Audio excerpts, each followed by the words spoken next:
Assalomu alaykum. Hammalarga tinchlik, xotirjamlik, sog'lik, omonlik tilaymiz. Bugungi jonli efirimizni ko'rib turganinglarda Gulira'ni Qosimovani o'sha murojaatlari bilan boshladik. Ya'ni o'sha bugun efir qilishga oxir majbur qilishdi. Bu gaplarni gapirib o'tmasam, boshqa qilmasam, o'sha bo'lmayapti.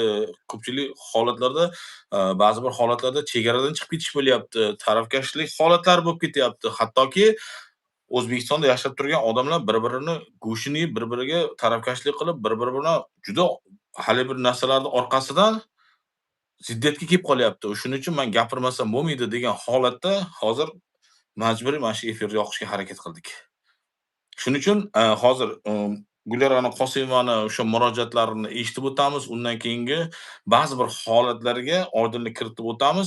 Balkim bu efirimiz uzoqroq bo'lishi mumkin. Xudo xolasa duo qilib turasizlar. Alloh haqiqatni yuzaga chiqarsin. Biz kimnidir tarafida emasmiz, kimdirni yonida anaqa qilgan joyimiz yo'q. Alloh haqiqatni yuzaga chiqarsin. Shuning uchun biz efirimizni boshladik. Assalomu alaykum. Assalomu alaykum Otabek aka, yaxshimisiz? Alaykum Avvalo assalom, yaxshimisiz? efirdan oldin O'zbekiston Respublikasidagi barcha o'sha ayollarni, onalarni, opa-singillarni bugungi 8-mart Xalqaro ayollar kuni bilan tabriklayman. Qizlar kuni bilan o'zi har kuni ayollarimizni tabriklasak, ularga rahmat aytsak oz. Bugun shunaqangi fursat, shunaqangi nima berilibdiki, imkoniyat, butun xalqqa misol murojaat qilsak, hamma hozirgi daqiqani o'zida eshitadigan holatdamiz. Allohga shukr, shunaqangi bir mo'jizalarni ichida yashayapmiz. Endi agar ruxsat bersangiz, Bir daqiqa efirda shuni ovozni tekshirib olay. agar ruxsat bersangiz, efirda Ovoz tekshirib olay. agar ruxsat Yaxshi. Mhm. Tak, ovoz menda hozircha yaxshi, menda internet yaxshi bo'lganligi uchun agar ovoz yaxshi bo'layotgan bo'lsa, Gulira'ni mani ovozim yaxshi ketayotgan bo'lsa, sizlardan bitta iltimos, o'sha plus tugmasini bosib qo'ysanglar, bemalol xotirjam gapiraveramiz. Tak, super. ovoz yaxshi ekan.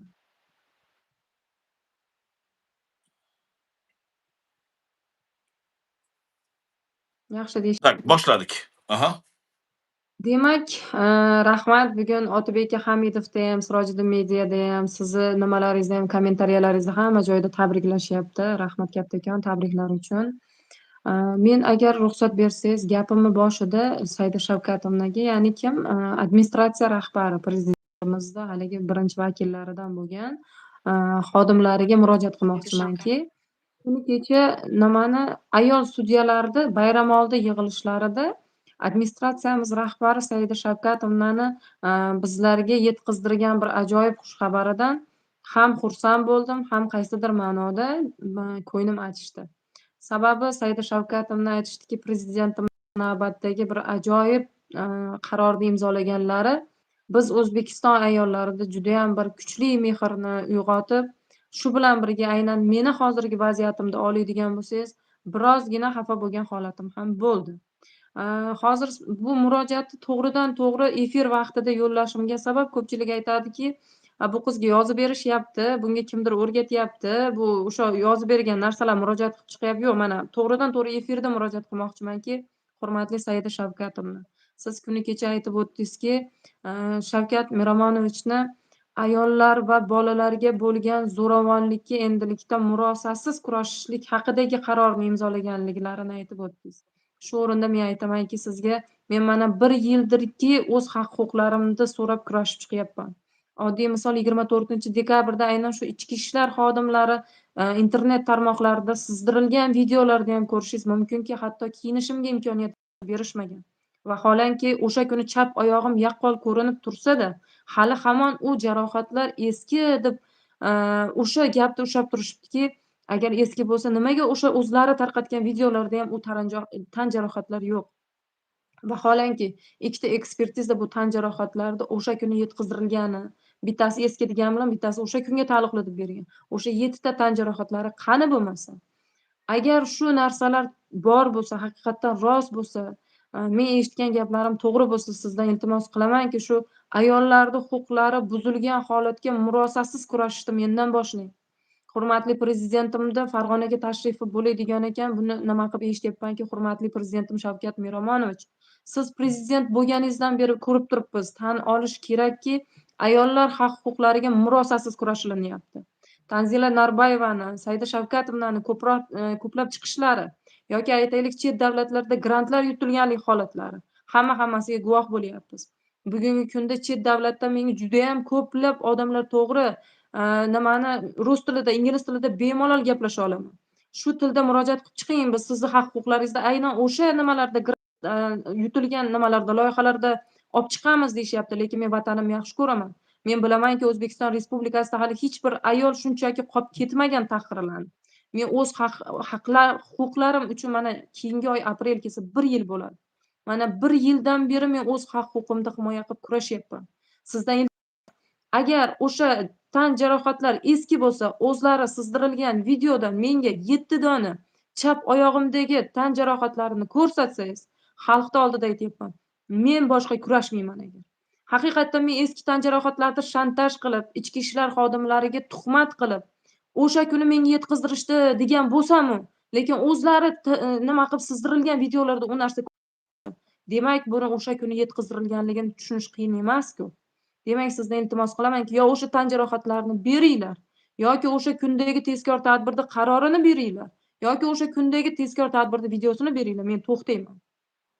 Lekin agar bundan boshqa holatlarda men to'xtamayman. Nima uchun bitta tizimda sha'ni uchun bitta ayol kishini shuncha yillik qilgan mehnatlarini bir pul qilib turib faqatgina buzuqqa chiqarish kerak?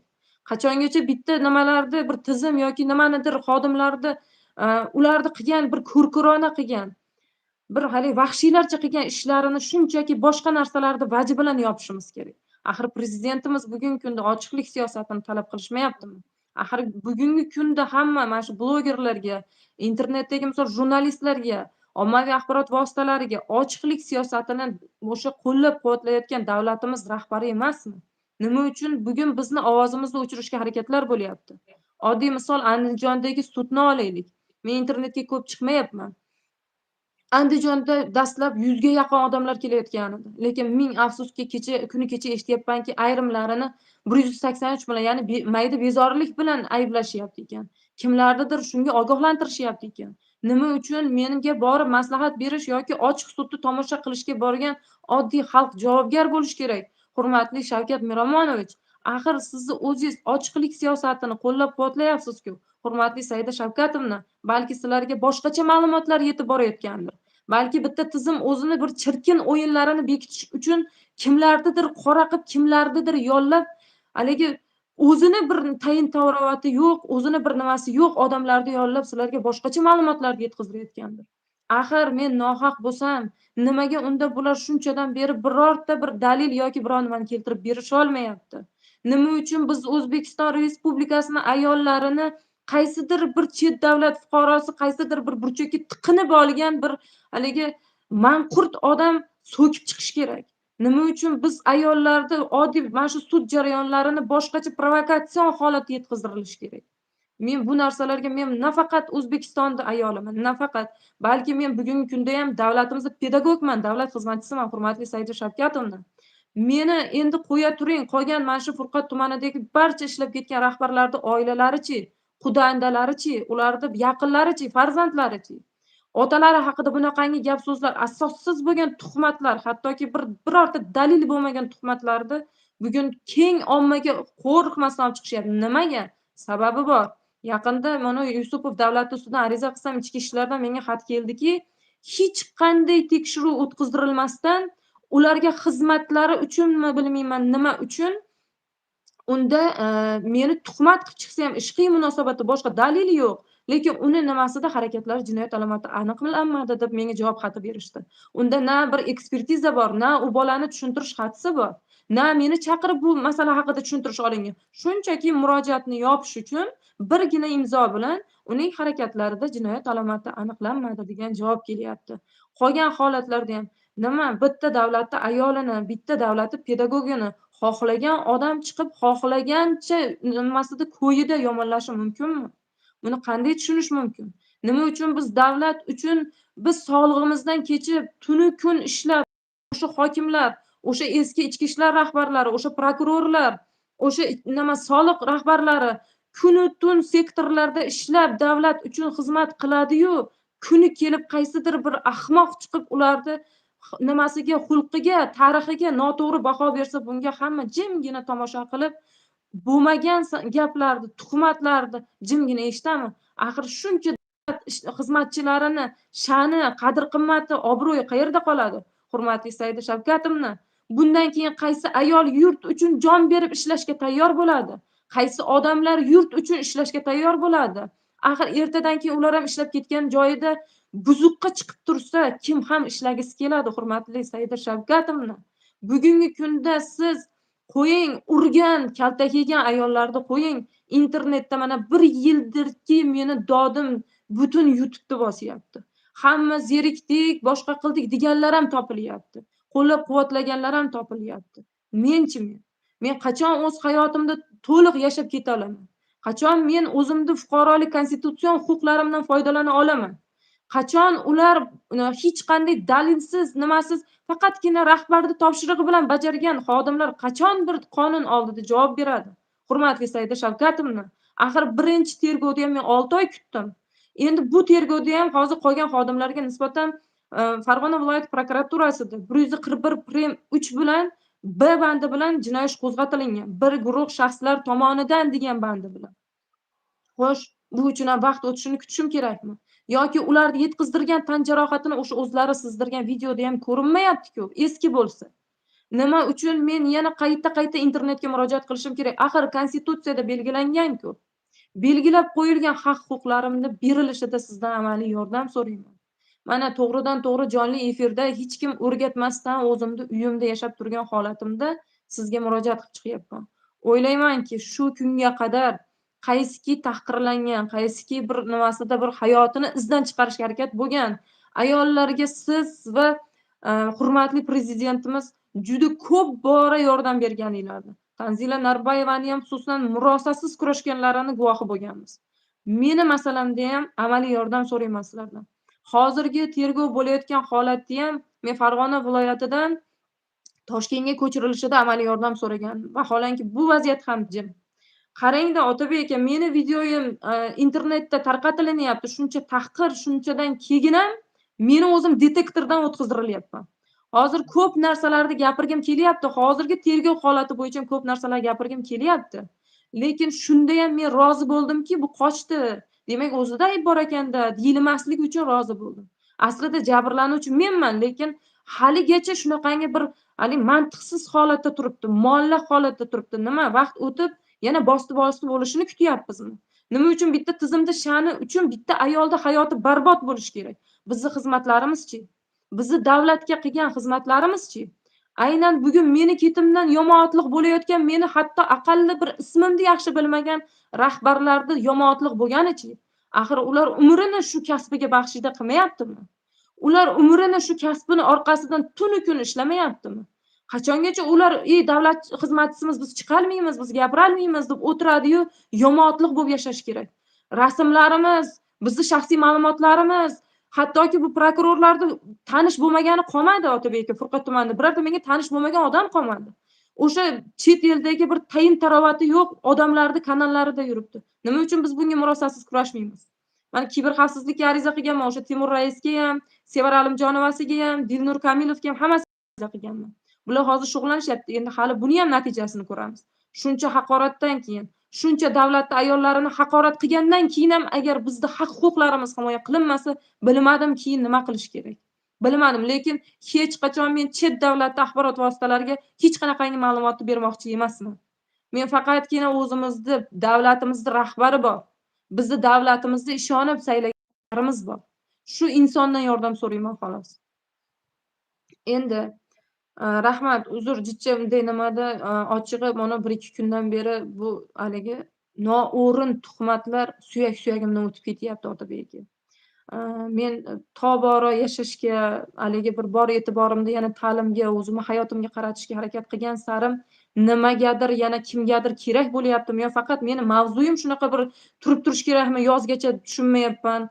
Faqat meni mavzuyim qayta ko'tarilyapti. Vaholanki agar ular aytganidek ayol bo'lsam, menimcha respublikada yolg'iz bo'lmayman. Hammani mendan boshqa muammosi yo'qmi? Eng achinarlisi domla taxallusidagi bir insonni qarang. Voy Alloh, axir biz hozir Ramazon oyidamiz-ku. Ramazon oyida g'iybat qanchalik to'g'ri? Boshini eshitsangiz bir oyatlar haqida, payg'ambarlarimiz haqida boshlanib nima uchun meni g'iybatimni qilaveradi agar bir tiyin qarshi tomondan bir haqdorlik joyi bo'lmasa. Bunga kimdir agar yuqoridan zakaz qilinmagan bo'lsa, bizni qutqaring, mana shunaqa xalqni ikkiga bo'laylik. Bular hammasi bu qizni qo'llab-quvvatlayapti deyilmagan bo'lsa, nimaga bu odam qayta-qayta meni chaynaveradi, hayron qolaman. Yana meni taxminim borki, bu odamni menimcha bolaligidan travmasi bor. Keyin umuman hozirgi kunda eshitganim yo'q, menga aytib berishadi, seni palon debdi, piston debdi deb. Bu odamni menimcha ayol kishi bilan bog'liq qandaydir travmasi bor. Shu uchunmi bilmayman bu odamda bir jajda nima, "Hay, biz Ramazon oyidamiz, baraka topkur, Ramazon oyidamiz. Sen shuncha ilming bo'lib turib tushunmasang, voy bizni ham o'zingga qo'shib gunohkor qilmagin." Hujurat surasi 12-oyatda aytilib qo'yilgan, "Hay, birovni g'iybat qilma, birodarlaringni g'iybat qilma, birodaringni go'shtini yeyishga tenglashtirilgan. Orqasidan izquvarlik qilma" deb aytilgan. Nahotki biz tushungan, biz juda ilmimiz bo'lmagan odamlar tushungan, ilmi bor odam umraga borib meni g'iybat qilibdi Otabek aka. Hay, umra Xudoni uyiga borgan odam telefonda tashlab qo'yib, haligi borini, haligi daqiqalarini Xudodan haligi tavbalar qilib, bir haligi o'ziga kerakli narsalarni so'rab o'tkazishni o'rniga yetti-yot bitta xotinni bir chaynash bilan ovorada. Yo bir shuni orqasidan auditoriya yig'yapti, yo shuni orqasidan pul topyapti, u tushunmaysiz. Endi u aytyaptiki, bitta xodimni tilini sug'urib olaman debdi. Shu masalaga ham to'xtab o'tay. Haqiqatdan sud jarayonlari urushlarga, provokatsiyalarga boy o'tyapti. Hozir boshida aytdim, Andijonda o'sha meni qo'llab-quvvatlab kelgan odamlarni rasmlari kerakli joylarga yetkazdirilib, Face ID'lar orqali o'sha uchastkalariga, nimalarga yetkazdirilib, ular sudga kelmasliklari tayinlangandan keyin men barcha yaqinlarimga kelmanglar. Meni ketimdan sizlarga jabr tegadigan bo'lsa kelmanglar. Men o'zim qatnashaveraman. Haq odamni, mazlum odamni Xudo qo'llaydi. Bo'ldi, yetadi menga shu dedim. Keyin nimani yana bitta narsa aytamanki, keling, mana shu meni anavi jodugarlikda ayblayotganlar, iymonni o'rtaga tikamiz. Eng katta narsa insonni u dunyosiga deyarli dokumentingiz o'sha iymoningiz. Sizga soddaroq tilda tushuntirsam. Men ana shu iymonimni o'rtaga tikdim. Siz ham iymoningizni o'rtaga tiking. Allohning oldida aytyapman, hozir Ramazon oyidamiz, ro'zani kunidamiz. Sudyalarni, prokurorlarni o'qitib, qanaqadir unaqa instinktslarni nima o'raydigan bo'lsam, iymonimdan ayrilay. Sudyalarda, prokurorlarda o'qitib borib, qanaqadir sudga ta'sir qilib, bir nimalarni o'qitib borayotgan bo'lsam, Ularni o'zi qilib iymonimdan o'tiribdi shu ayrilay. ishni. Yo'q, men Nagli. hozir bularni keltirib beryapman-da. Agar siz noto'g'ri gumonda bo'lsangiz, meni ro'zai Ramazonda nohaq ayblayotgan bo'lsangiz, eng jirkanch tuhmatlarni uyushtirayotgan bo'lsangiz, sizni o'zingiz iymon qiling. Ikki dunyo ro'zani kunida aytyapman, ikki dunyo xor bo'lasiz. Iymoningizdan ayriling agar. Orqam to'lib ketyapti. Ana ilonlarda fishillashiga o'xshaydi. Otabek aka, ilonlarda fishillashiga o'xshaydi. Nagli haligi sal uyalish yo'q. Ramazonda bu shaytonlar, nimalar kishanlanaradi, bilmayman bular qayerdan kelyapti. U yer yuzida hamma joyda ro'zai Ramazon ketyapti, bular qilyapti. Orqamda suv pish qilib o'tiradi. Allohga shukr. Oyatul kursiyni o'qiyapman, Ixlos surasini o'qiyapman, har safar bittasi mazasi qochib ketyapti. Allohga shukr, biz iymon keltirganlardanmiz. Alloh bor, bo'ldi. U ming domla olib keling, unaqa nima olib keling, unaqalar Alloh bor, bo'ldi. Undan kuchlisi yo'q. Keyin shularga ham aytamanki, meni shunda gumon qilayotgan bo'lsangiz, men eng katta narsamni o'rtaga tikib qo'ydim. Iymonimdan ayrilay agar. Allohga shukr, hech qachon men unaqangi jirkanch narsalarda yonveridan ham o'tmayman. Endi o'sha tilini uzib olaman debdi, deyapti. Haqiqatdan bu gapni aytdim, men tan olaman. Detskiy inspektor Elbek Muhammadjonovni ko'rsatmasida men shu so'zlarni aytdim, sababi bor. Elbek Muhammadjonov shu paytgacha birorta joyda ko'rsatmalar, tushuntirish xatlari, xizmat tekshiruvlarida birorta joyda aytmagan tuhmatlarini ayta boshladi sudda. Ya'ni kim men Elbek Muhammadjonovga kameralar oldida emas, qaysidir fayini burchagiga borib olib, u bilan dardlashibman, sirlashibman. Tasavvur qilyapsizmi? Jicha oldin meni shu kuyga solib chiqqan odam bilan borib sirlashishni boshlabman. Unga go'yoki o'sha nimani soliq boshlig'ini yoqtiraman deb gapiribman. Hammasiga chidab turuvdim uni tuhmatlariga. Chunki bularni tuhmatiga men o'rganib qolganman. Bularni tuhmatiga chidab turuvdim. U keyin singlisi o'rangan ekan deb singlimni ro'moliga osildi. Otasi yomon bo'lgan ekan, bu otasiga tortgan ekan, hali bularni o'qib tashlayman, bo'qib tashlayman deb meni o'lgan dadamga osildi. Chidalmadim. Sizlarni bilmadim, qanchalik irodalar mustahkam. Meni singlimni boshidagi ro'moli meni ishimga aloqasi yo'q.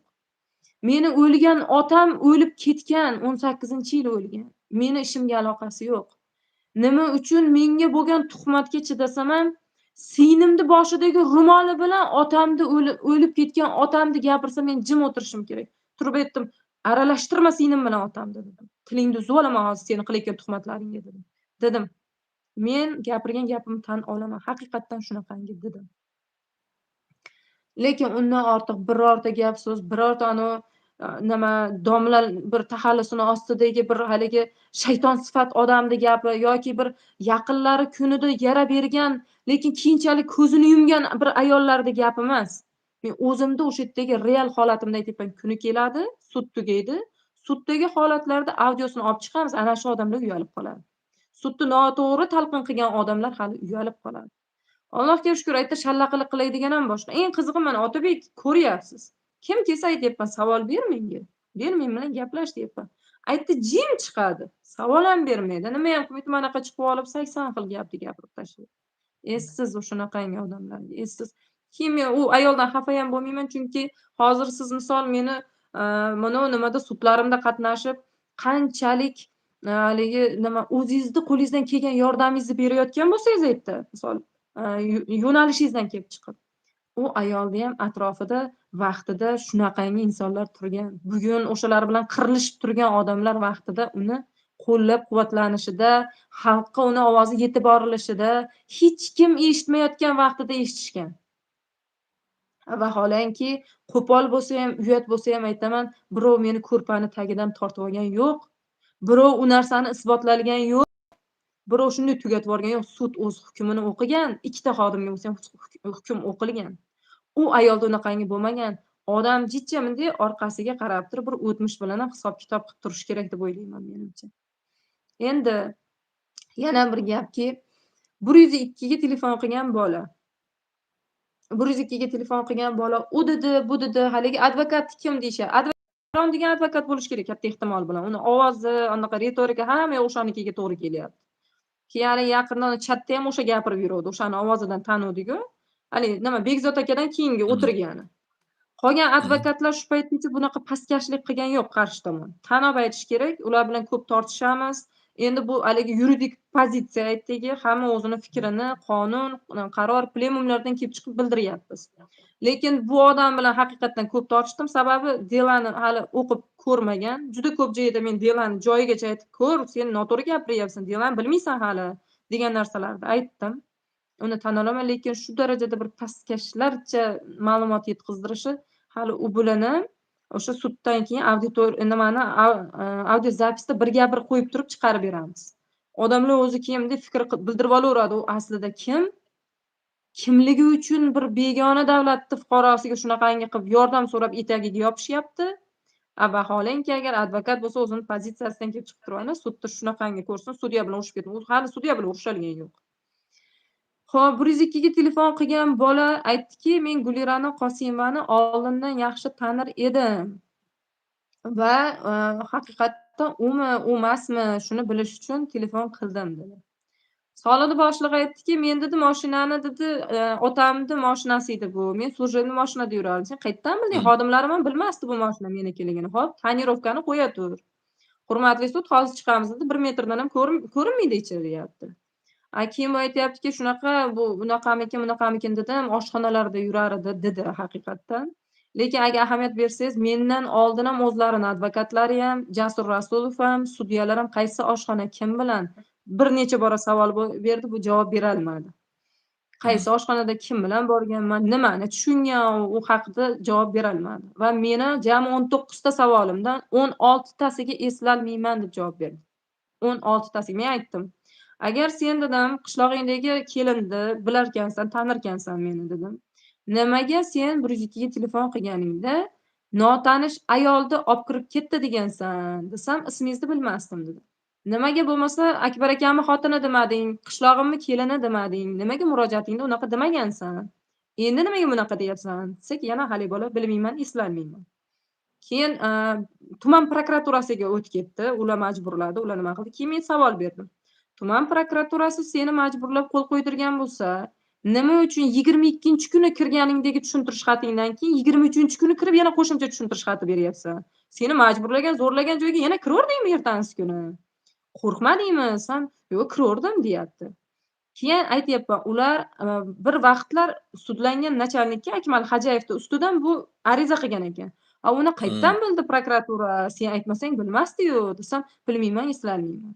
Keyin aytdimki, "Unda" dedim, "telefoningda detalizatsiyalaringda tushuntirish xatingda Akmal Xojayevga aytgansan." o'zi ham savol berdi, ha. Ha, "Menda yo'q, yozmaganman" dedi. "Akmal Xo'jayev shu ishgacha bo'lganda yozganmisan, undan keyinmi?" desa, "Bu ishdan oldin yozganman sizni ustingizdan" deyapti. "Menda eslolmayman" deyapti. Keyin aytdimki, unda" dedim, "Sen tushuntirish xatingni ko'rsatgansan. 17-dan keyin 18-kuni ichki ishlarni shaxsiy xavfsizlik rahbari Avaz degan bola 0230 raqamini oxiri shu telefon raqami bilan men bilan bog'lanib, Chirkayda nima profilaktika inspektori xonasida gaplashdik degansan. Detalizatsiyada ham aynan o'sha raqamlarni ko'rib turibman. Yana 0319 voyda nomerini ham aytgansan. Buyam detalizatsiyada turibdi. Prokuratura qanday bilyapti bu desam, "Bilmayman, eslolmayman." Vaholanki u detalizatsiyalar turibdi. U bolani Mmm. u gaplari, nimalarini hattoki uni advokat u dedi so'zlar. U bolani ustidan yana повтор ariza berdim. Yana shu qilgan tuhmatlari uchun yana berdim u arizani. Yana qani endi endi nima haligi hamma ma'lumotga yetib olay deb tinimsiz nima qilib gapiryapman.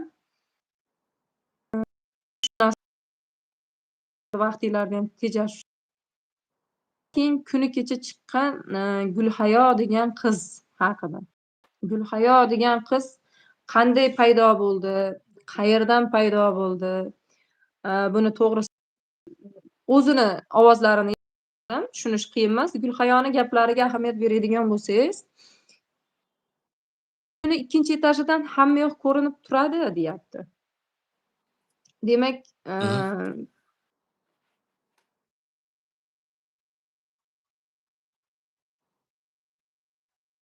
uydan yana aytyaptiki, Akmal Xajayevni qolgan 3 ta Hozir 1 sektor minut, 1 rahbarlari minut, qo'shmagan.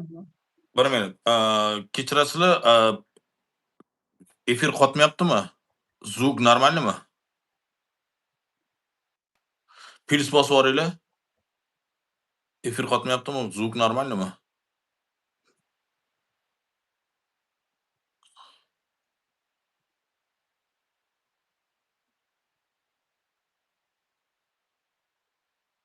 Bo'ldi, yaxshi ekan. Davom ettiravering.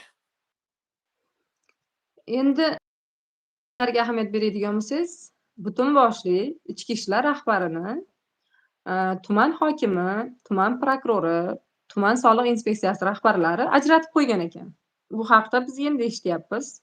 Demak, shu darajada yaqinki, "Qara Gulhayo, meni qolgan sektorlar ajratib qo'ydi, meni davrasiga qo'shmayapti" degan gaplarni ham aytgan ekan. Bu qizni gapidan kelib chiqadigan bo'lsak. Bu qiz chiqib turib, unaqa odam edi, palonchi-palondaqa odam tumanda aka bir buzuq bo'lmagan odam qolmadi uni gapini eshitsangiz. Tumanda hammani buzuqqa, hammani qo'shmachiga chiqarib yubordi. Odamga sal insof ham kerak, bet kerak. Bu har bittasini oilasi bor, yaqinlari bor. Odam endi nima qilib, kimga nima deyapman. Keyin haligi gapini eshitdingizmi? Sizni videolaringizda o'zimni ko'rgandek bo'ldim degan joyi bor. Bu qizni so'rab surishtirib, men boshqa videoni nazarda tutyapti. Haqiqatan o'zini ko'rgandek bo'pti bu qiz, deb o'yladim. Chunki ajralish sabablari, nimalarni men juda tamomila boshqacha eshitdim-da. Ukasini kimnidir oilasiga bir ta'sirini yoki buni o'zini oilasi nimalar sababli bunaqangi nima bo'lganini, shu uchun o'z uyida emas, boshqa joyda ijarada turishini, shular haqida eshitdim. Shunda men nimani Feruza Jo'rabekovdan boshqa videosini nazarda tutib turib o'sha videoyingizda o'zimni ko'rgandek bo'ldim deyapti deb o'ylabman. Yo, keyin gaplaridan boshqa videolarni nazarda tutganini ko'rdim. Keyin lekin bu qiz bizga bitta narsada yordam berdi. Mm. Mana siz sudlarda qatnashyapsizki, Otabek aka, nima deyishga ayttiruvdi, biz hech kimga videoni ko'rsatmaganmiz. Bu nima xodimlardan videoni tarqatish degan modda olib tashlangan edi. Hozir 1 minut Bu to'xtang-da, narsa 1 minut to'xtang-da. Ovoz Nega ovoz yo'qmi? Ovoz bor-ku. Ovoz bormi? Cho'ta ko'pchilik ovoz yo'q deb anaqa qilyapti, uzilyapti deyapti.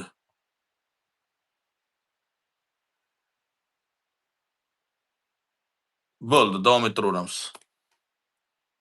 endi bu qiz nafaqat aytdi nima qilib, haligi menga tuhmat qilishidan qat'iy nazar, endi bu qiz hali qilgan tuhmatlar uchun turing. Onamga til tekkizgani uchun onamni misol aka hozir bu qizni juda maksimal qidiryapmiz, topolmayapmiz bu qizni. 2 kundan beri yo'q. Bu qiz agar meni ko'radi, bu aniq u, ko'radigan bo'lsa, olsa olib tashlasin meni. Mana shu qizga meni o'zimni hali bir aytadigan gaplarim qo'limga tushsin o'zimni. Bu meni xo'p, men o'zimga bo'lgan tuhmatlarga, o'zimga bo'lgan toshlarga chidab gapirishga nima haqqi bor? Agar qonun bunga chora ko'rolmaydigan bo'lsa, men hali o'zim bilaman buni. Saning odobli, eng bir haligi nimasi irodasi kuchli odamni ham borib yana deb ko'ringchi. Endi bu qizni bergan yordamlariga To'xtang-da, to'xtaladigan to'xtang-da. Telefon telefonni ushlab videoni ko'ring, qiziqdimi? Cho'ta anaqa yopilib qolyapsiz. yo'q, qizigan yo'q. Lekin Qayerdan yo, chiqib kiraymi?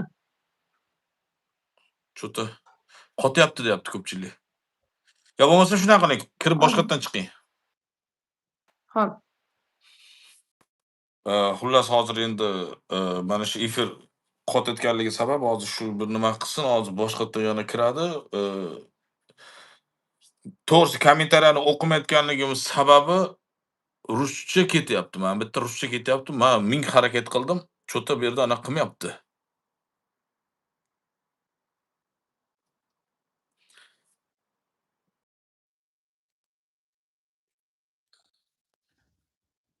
Qa Endi Bo'ldi, endi yaxshi. yaxshi. Bu qizni hozir aytganimdek bitta narsa Otabek aka, sudda biz Gulerani sudlanuvchilarga shunaqa yaxshimi? ovoz yo'q. Hozir ovoz yo'qmi? Ovozingiz yo'q.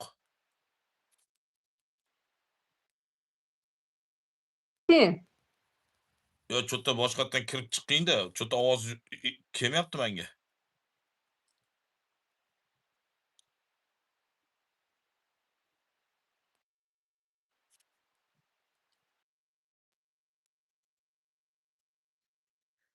Efir mana shunaqa holatlarda cho'ta sizlarga borayotgan bo'lsa, menga kelyapti, nimadir bo'ldi-da, xullas, Xudo xolasa hozir yana ozgina sabr qilib tursak, nasib bo'lsa, hammasi yaxshi bo'ladi.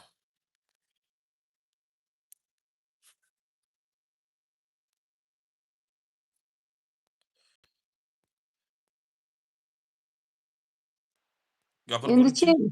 Endi Gapiravering. nimani qizi bergan yordami sudlanuvchilardan tarqatilgan degan moddani olib tashlangan edi. Ya'ni bu video tarqatilmagan. Bu tushunish uchun aytib o'tamanki, tezkor tadbirda videosini demak ko'chadagi ayollar qaysidir uchastkovoylar bo'lsa, bu uchastkovoy aniq Azam Hamidjonov haqida gapiryapti u. 3 ta uchastkovoy bor. Aziz, Dilshod Qahhorovlar ishlayapti shu yerda. Azam tiklanib turib, keyin O'zbekiston tumaniga o'tgan. Shu bolani telefonida men sudda ham aytganman, men ko'rdim videoda. Qo'shib turib, qasam men videoga olmaganman, keyin hali videoda ham videoga olib turgani ko'rinib turibdi. Shu bolani aytganda, bitta shu bola bor xolos. 9 tani ichidagi bolalardan. Bu bitta isbotini topdimi, bitta guvoh o'zi aytyapti. 19-kuni men videoni ko'rganman deyapti. Yana bittasi Akmal Xo'jayev ham rosa nima qildi, voydod qilmaganman deb. Yana bir marta tasdig'i nimani Tifal bir nimalarda Yusuf Yoqubov tasdiqlovdi. Haqiqatan bizga olib berilgan. Endi televizor olib berdik qilyapti. Demak, o'sha ichki ishlarda sektorida kotiba bo'lib ishlagan. Endi uchinchisi Akmal nalogga qarab turib, Melisani kuchini senga qo'yaman degan mana o'z tasdig'ini topdi. Nafaqat bizga tuhmat qilishda ayblanadi hozir. Bundan tashqari biz endi chunki qolganlar haligi o'z tinchlikab nima qilib turib, yo'q haligi borib gapira olmaymiz sudga deb haligi o'zini olib qochganlar. Endi bu qiz shunga bir topiladigan bo'lsa qachondir hech yeti yo'q, na qizlik uyda, na buni vaqtincha yashaydigan uyda kecha kuni ham chiroq yonishini kutib o'tirishgan. Bu haligi onamni gapirgani uchun. Bu qiz yo'q hech yerda. Endi bu qiz agar topiladigan bo'lsa, o'sha sudga olib boriladigan bo'lsa, o'sha sudda ham guvohligi bizga anchagina foyda beradi. Hattoki sudlanuvchilarga ya'ni yil qo'shilishida katta yordam tegadi bizga. Keyin yana hurmatli xalqim, bloger tanlashda ham adashmanglar. Kimdandir so'rayotgan bo'lsalaring, kimgadir nimanidir aytmoqchi bo'lsalaring, blogerlarimiz Otabek Jo'rayev, Sirojiddin Media, Jahongir To'lagan, Hamidovlar ularga hali birorta odam telefon ma'lumotni aytsa, uni pastkashlarcha internetga qo'ying. Men shaxsan ko'rmaganman. Iltimos, tag'in bu gapimiz o'rtada qolsin. Gapini pastkashlarcha internetga qo'ymagan. Shundan ham bilish mumkinki, asli bu kim ekanini.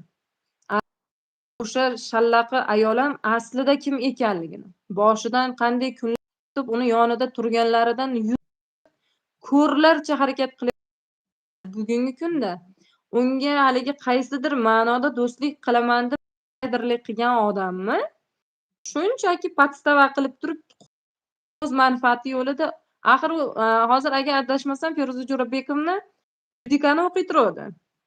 Yurist sifatida juda yaxshi bilar edi buni dalil keltira olmasligini. Bu dalilsiz bo'lgan ma'lumotlarda 138-140 modda bilan ishini. Lekin u qizni shunchaki xalqqa shunchaki haligi meni yomonlik qilish u qizdan bir qurol sifatida foydalanardi. Allohga shukr, yaxshiyam shu ayoldan bir yordam so'ragan vaqtim o'sha payti menga ekan dedim. Chunki bu odam ertadan keyin meni ham shunday turib qaysidir bir haligi tosh bosgan tomonga qarab bir haligi nima o'tishi buni ko'rinib turibdiki mumkin ekan.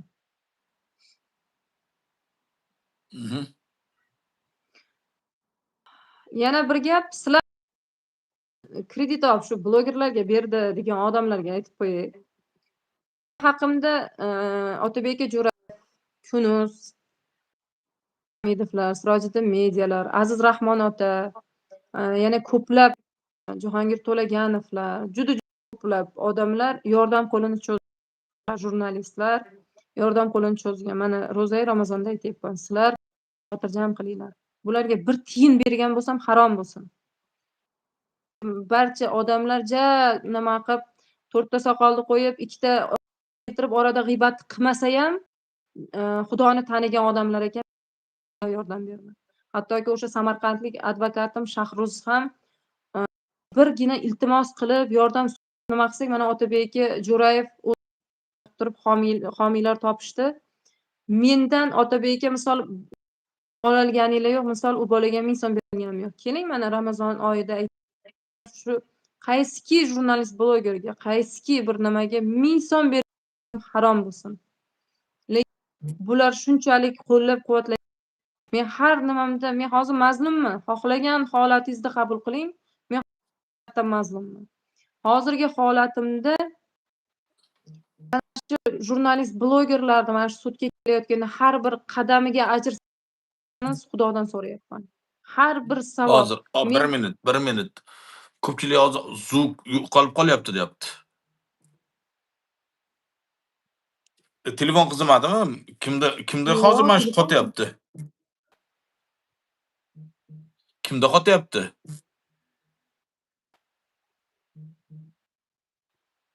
Ko'pchilik qotyapsizlar, bor deyapti. bor deyapti-yu. Bor deyapti, yaxshi deyapti. Давай, davom ettiravering. Xontamir haqida ham gapirganda eshitdi. U bola juda sizlar o'ylaganchalik sudda bir yo'q. Shaxsan o'zim boraman deganda ham kulgim qistadi. Bu hokim emas, endi shaxsan o'zi keladi agar nima qiladigan bo'lsa. Meni nazarimda o'zini o'zi taklif qilib kelganda yo piar yo bir auditoriya uchun kerak bo'ldi shekilli u bolaga. Chunki u advokatlar yetib ortadi. Jami 8 ta advokatga bizni bittadan 2 ta advokatimiz kurashyapti. 8 ta advokatga. Bu holat bizga sud majlislarida ham 2 ta yurist bilan jami 6 kishi bilan kurashganmiz. Lekin ular ham hali kuchsiz advokatlar emas. Mana o'z tomondagi advokatlarim. Yaxshigina o'zini pozitsiyasiga ega advokat. Bu hech qanaqasiga degan bola kelib biror nimani hal qilib yuborgani yo'q. Hattoki savolda ham ulardan juda kam, bir minimum maksimum bir bitta savol beradi. Bir bir o'rinsiz bir nima juda unaqangi bilimli ekan deb o'ylamadim. Meni fikrim endi bu.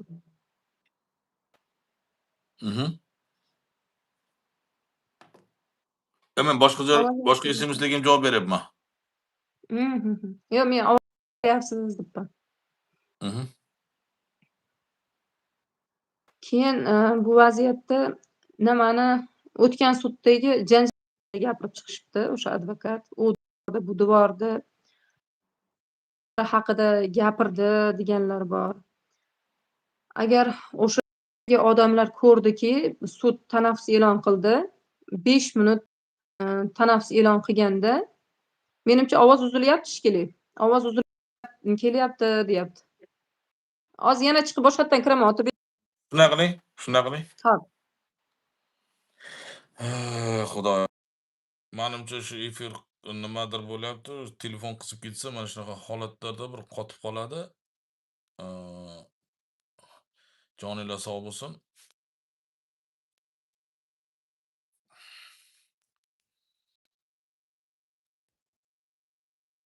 Shu uzilyapti deb ko'pchilik yozyapti-da, ovoz yarimi kelib, yarimi kelmayapti deb yozyapti.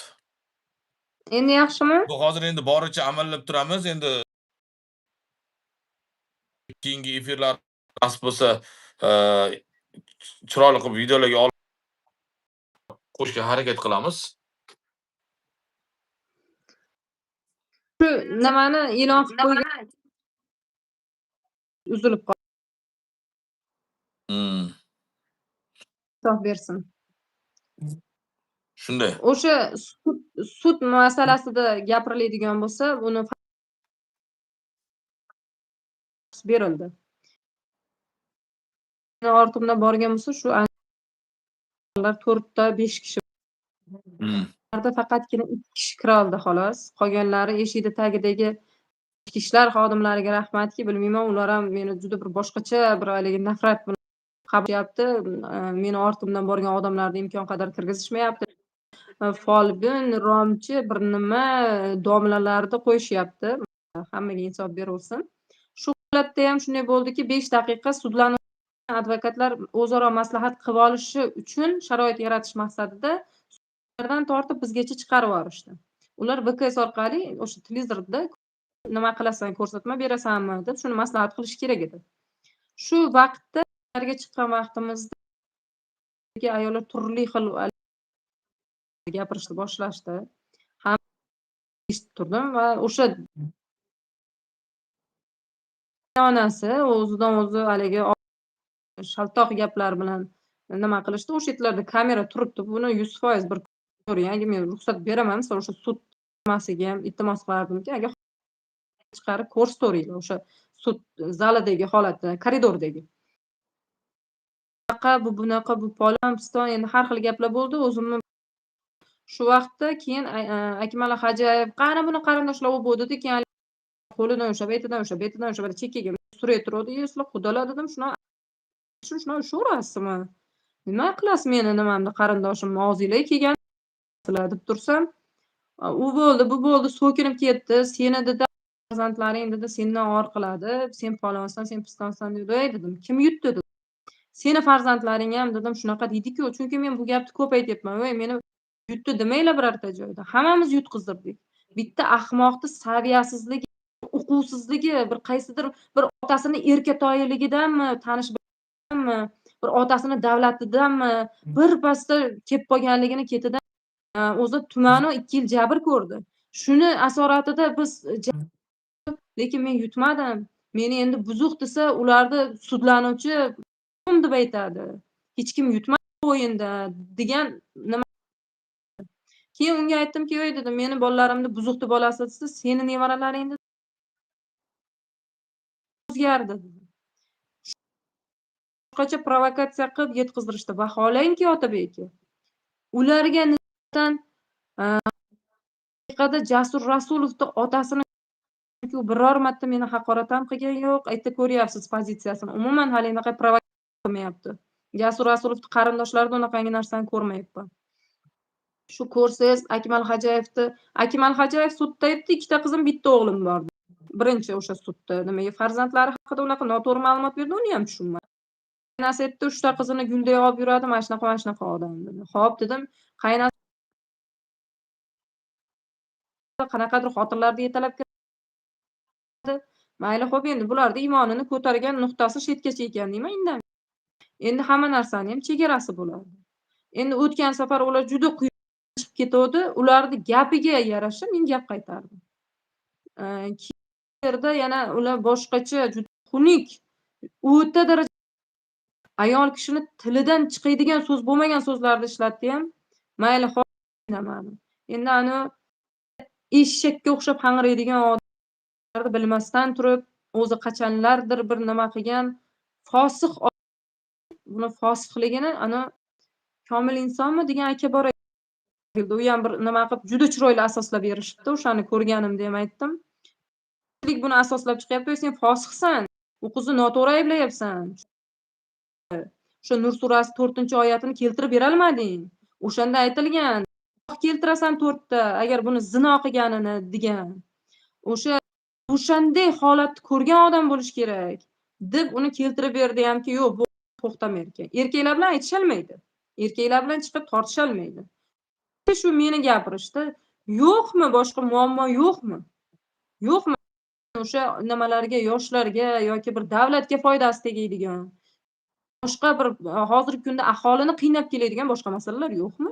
Faqat meni 2 ta oyatni keltiradi, davomida meni gapirib ketadi. Lekin telefon qilsam, bitta chatda polniy nomahramlar bilan gaplashib o'tiradi xotinlar bilan. Unga hayron qolamanki, bu odamda nima bunaqa ekan yoki buni stili shunaqami ekan dedim. Nima qilsam, o'sha peshonasidagi tan jarohatini ham ayolidan olgan deb aytishdi. Bu ayolda qandaydir bu odamda kechirasiz, adashtirib yubordim. Xudo endi tilga o'zi solganini gapiryapman-da.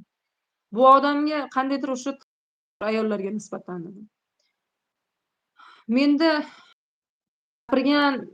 gapirmoqchi bo'lgan holatlarim shular aka. Agar qaysidir qolib ketgan bo'lsa savol qilib bering. Xalqni oldida. Menda hozir savol yo'q. Bu to'g'risida mani hozir gapirishim niyatim, maqsadim ham yo'q. Sababi hozir tergov jarayoni ketyapti, sud jarayoni ketyapti bir tarafdan. Buni hozir nimasini gapiraman, nimasini misol savol-javob qilaman misolda. Endi hozir ko'pchilik o'sha video haqida so'rayapti. Ko'pchilik video haqida so'rayapti. Ya'ni o'sha video haqida men sizni oldingizda ham gapirmoqchiman. Ya'ni o'sha videoni tarqatganlik holati bo'yicha ularga nisbatan jinoiy ish ochildi. Men u videoni qo'yib, menga ham jinoiy ish ochilishi kerakmi? Men ahmoqman, bir ahmoqqa qo'shiladigan. Men ko'p gapiryapman, sud tugasin, tergov tugasin deyapman, lekin bular sabr qilishni bilmayapti. Nega har safar o'sha videoni so'rash bilan ovora. Maqsad shunaqa bo'ladi. Post bo'lib yozib turib, srazu videoni bering, menga bering, menga bering boshlanadi-da. Keyin aytaman, demak ular boshlayapti. Guvohsan Otabek aka.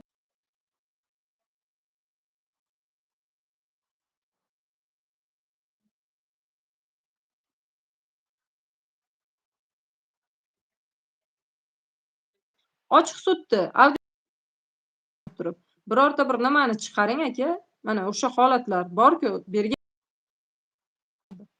o'sha Ularni materiallardan albatta chiqaraman, foydalaning.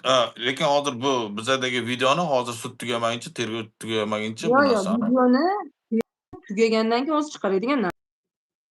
Men bekorga aytib kerak. Mana qarang, sud ko'chirilguncha qarshi tomon nima dedi?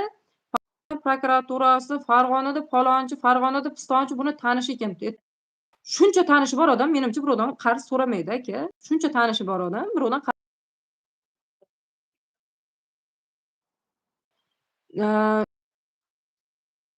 g'alaba biz Andijonga ko'chirdik. Men hayronman. Bu Andijon ham O'zbekiston Respublikasining sudi.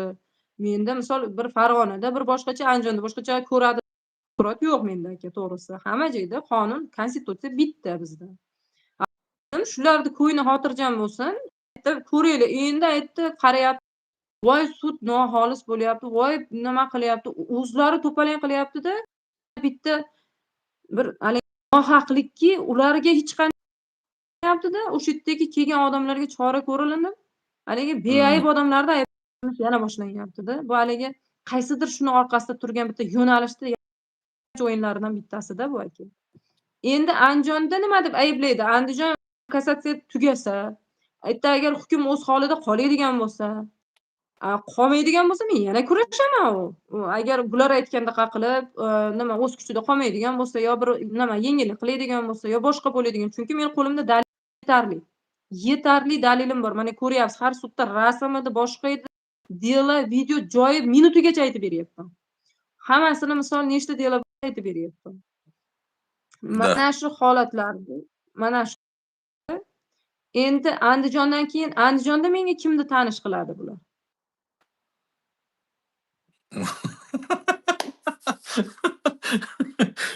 Lekin baribir achinarli holat. Birov shu kulishga ham, asab qilishga ham majbur qilyapti. Endi buni narsani men kulib yengib o'tib ketmasam bo'lmayapti to'g'risi. To'g'risi, mayli Yana nima bitta bo'lsa ham Xudo narsani insof aytib bersin. o'tdi. Otabek u degan, bu degan debdi-yu. Ham aytib o'tib ketdi. 2023-yil maydan buyon direktor bo'lib ishlayman o'sha nimada, Talotepada, Furqatda. O'sha joyda 2002-yildan beri bitta G'ayrat aka degan uchastkovoy bor. Hali o'zgargan yo'q. Hali uni bilan haqorat qilgan joyim yo'q. Mendan unaqangi bir nima shaltoq gaplar chiqmagan, chiqmaydi ham xudo xohlasa. Mendan unaqangi gaplar chiqmaydi. Menga ayolga Ana xos uzib bo'lgan olaman degan joyigami? bir qarg'ish chiqishi mumkin, jo'rashim mumkin, lekin ularga xos bo'lgan gaplar mendan chiqmaydi. Keyin o'sha boshidan beri shu Furqatda nechta shunaqangi ayollar chiqqan bo'lsa, aksariyati javobgar bo'lgan nimalar chiqishdi. Bu oxiriga yetib boradigan bo'lsangiz, bir tayin tarovatini topolmadik. Endi bu qizni topsak hali ariza qildim ustidan. Ariza qiling debdi, ariza qildim. Bu qizniki явно 138 turibdi. Endi 138 dan keyin ham ko'zini yumib javob xat chiqaradigan bo'lsa, men internetga qo'yaman sizlarga. Qanaqa javob xat keldi? Endi kolleksiya turibdi, bir 20 tadan oshiq nimalar bor, javob xatlari bor. 102 ga telefon qilgan bolanikini ismi ham qo'yilmagan Otabek aka. Menga murojaatingiz o'rganib chiqildi, jinoyat yo'q ekan. Kim u? Kim ustidan kimga murojaat qilganman? Nima deb murojaat qilganman? Qaysi o'z isbotini topmadi? Qanaqa tekshiruv o'tkazdirdi? Lingvistik ekspertiza qiladimi? Uni gapini tahlil qilgani? U bola yo bir tushuntirish xatida dedimi? Kimdi? Ustidan ariza yo'q-da. Shunday muallaq. O'sha kolleksiya turib sizga Mana chiqqan. o'sha 102 da ham даже 3 ta versiya bor.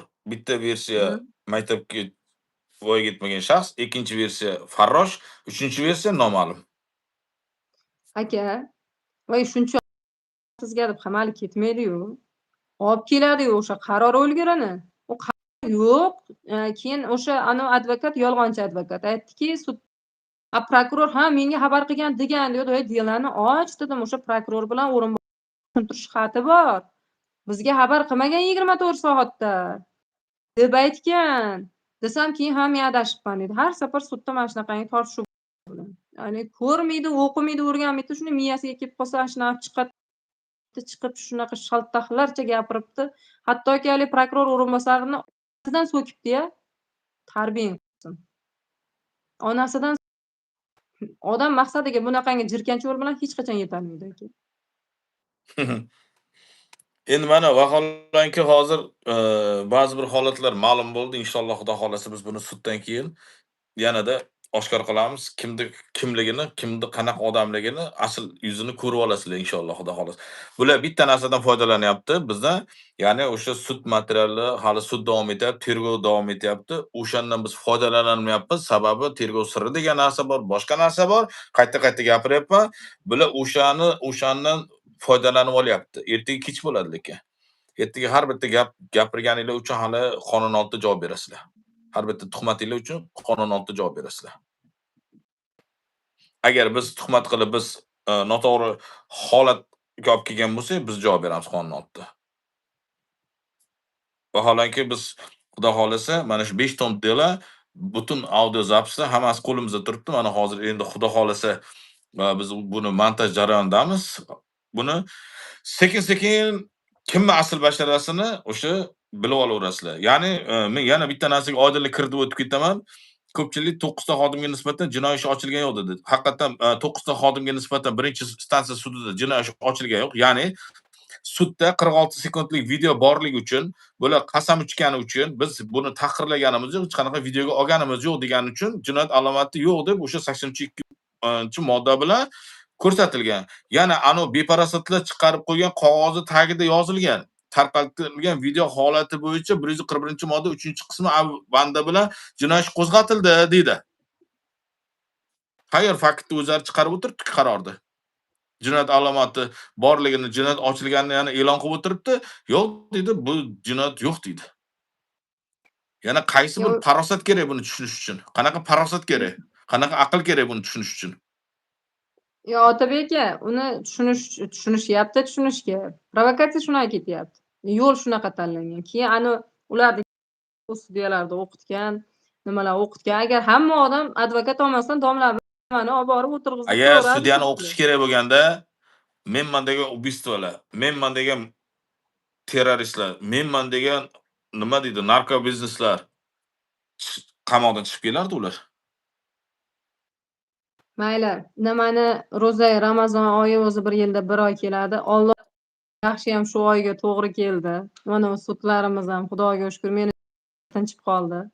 Ochig'i nimalarda haqiqatan nima ham qochib qolaytiradi.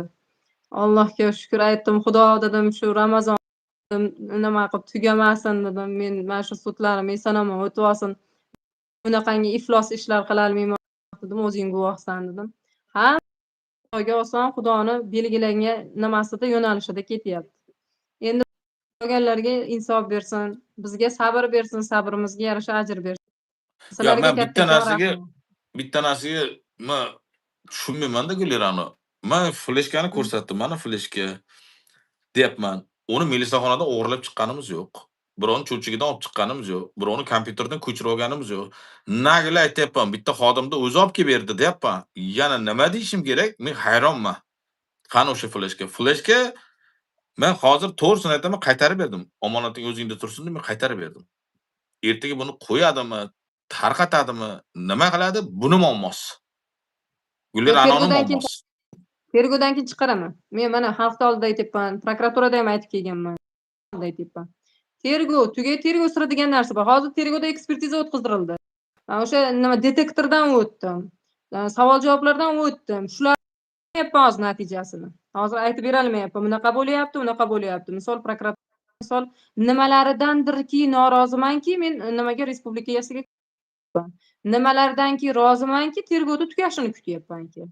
Tergov keyin qolgan ma'lumot chiqaraman deyapman. Lekin chiqaraman. Hali o'sha har bir holat bo'yicha chiqaraman. To meni konstitutsion holatdagi haq tiklanmaguncha kurashaman.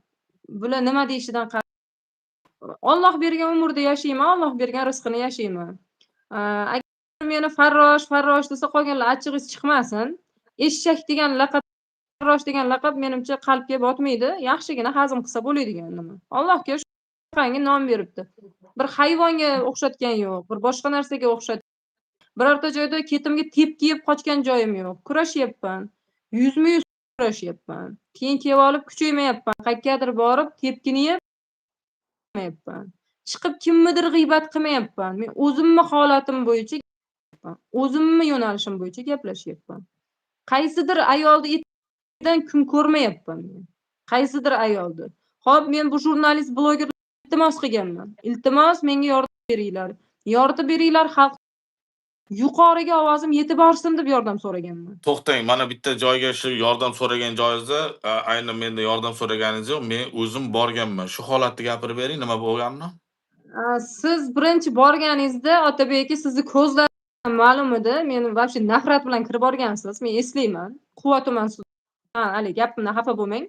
Shunaqa yomon ko'rib kirib bordingizda, mana umi dedingiz borganingizda. Men aniq esimda, tarixchiman. Har bitta detal esimda turibdi. Siz aytdingizki, mana umi o'sha deyordingiz, Sirojiddin aka, ha, Otabek narsalar bo'lyapti sud ketuvdi. Sud ichida boshqa faktlar chiqib kelyapti. Keyin o'sha kuni haligi nima qilib turdingizda, уже bir ikkita suddan keyin уже sizni chiqarishni boshladi. Yo, birinchi kim bilan ko'rishdim men? Birinchi kirib Rasulov bilan Akmal Hajayevlar bilan ko'rishgansiz. Birinchi kirib borib.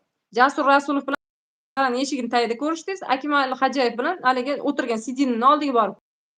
Siz bilan ko'rishganim yo'q. Hattoki salomingizga ham haligi olganim yo'q. Yo'q, men bilan ko'rishmaysizda, mana dedi Sirojiddin akaga qarab. Keyin yoningizdan nalog o'tib ketdi-da, nariyoqqa borib o'tirib, nima soliqchi kelmaydimi sudga? U qatnashmayaptimi dedingiz.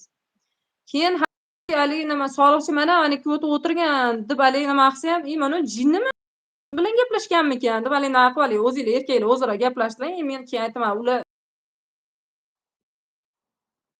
ko'rganingizdan siz yoritaylik degan holatingiz bo'ldi. Nimani xalq ko'rsin debdi. Men sudga iltimosnomani men kiritdim. Qabul qilmadi. Qabul qilmadi. Sizdan keyin obratno men iltimosnoma kiritdim. Keling dedim, shuna jurnalist holatni boricha yoritib berib tursin dedim.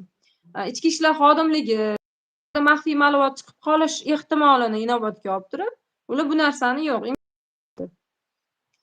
Lekin mana shu holatda uzr gapingiz bo'ldi. Men Guliranodan oldin men ikki xodim bilan ko'rishganman. Hattoki Gulirano Qosimovani salomiga ham alik olmaganman. Mayli prosta noto'g'ri tushuncha bilan kelganman, nima bilan kelganman.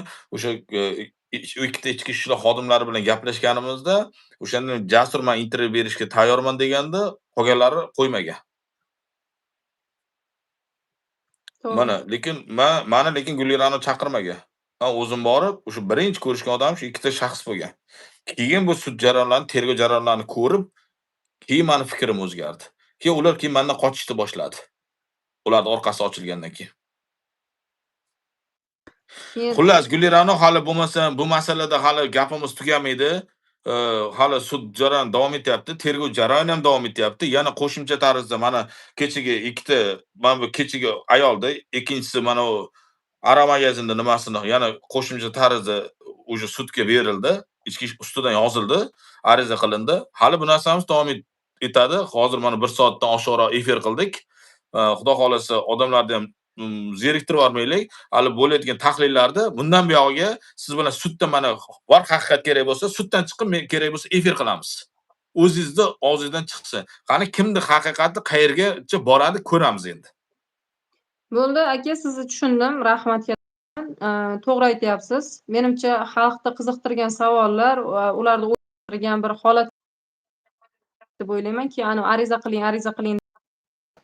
O'sha Temur rais shu Halilov Ulug'bek nima o'sha ishqib Tojikiston ariza qilingan, u kiberxavfsizlik o'rganib turib, уже menimcha qidiruv e'lon qilib turib, keyin aqqa tashlab berilar ekan. Rossiyadan o'zlari shug'ullanar ekan.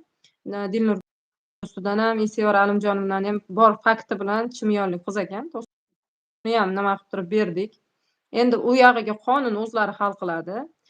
Mana misol kerakli pozitsiyamda turibman. Hech qaysi gapimni, hech qaysi holatim yo'q. O'sha vaziyat. Agar qandaydir yangilik bo'ladigan bo'lsa, efirlarga chiqib aytamiz. Sizga ham rahmat kattakon Otabek aka. Sog' bo'ling, salomat bo'ling. Sog' bo'ling. Rahmat. Yaxshilik ko'rishaylik. Xullas, hammalarga tinchlik, xotirjamlik, sog'lik tilaymiz. O'zinglarni ehtiyot qilasizlar. Biz mana barcha ma'lumotlarni o'sha qiziqtirgan savolinglarga javob berdik degan umiddamiz. Endi bundan buyog'iga mana shu haqiqat o'rtada bo'lishligi uchun Gulirano Qosimova bilan har sudda oxirida bo'lgan holatda realni efir qilamiz. Hammanglarga rahmat. Sog' bo'linglar, salomat bo'linglar. Xato va kamchiliklar uchun, mana bu efirdagi ba'zi bir kamchiliklar uchun biz uzr so'raymiz. Sababi biz, hozir hech kimga va'da bermadikki, o'sha efirlarda o'qiymiz yoki efirlarga, kommentariyalarda javob beramiz degan holatimiz bo'lganda, hozir 3 soatdan oshiq efir bo'lib ketardi. O'shuning uchun mayli, negativ yozayotganlar, aka-ukalarimiz, opa-singillarimiz Allohga kifoya qilib qo'yamiz. Boshqa hech kimga hech qanaqa, yomonligimiz yo'q, hech qanaqangi bir, gapimiz ham yo'q. Mayli, xullas endi biz hammamiz, jarayonni kuzataylik. O'sha nima deydi, eee, sud tugasin, tergov tugasin, mana o'zini og'zidan eshitdinglar, chiqaraman qolgan videoni ham deyapti. O'sha sizlar qiziqqan, aynan o'sha, kimnidir tanasini ko'rishga qiziqayotgan holatlaringni mana o'zi og'zi bilan aytdi, chiqaraman darshi dedi. Sud tugagandan keyin. Endi buyog'iga Xudo xolasa sabr qilasizlar, sog' bo'linglar, omon bo'linglar, o'zinglarni ehtiyot qilinglar.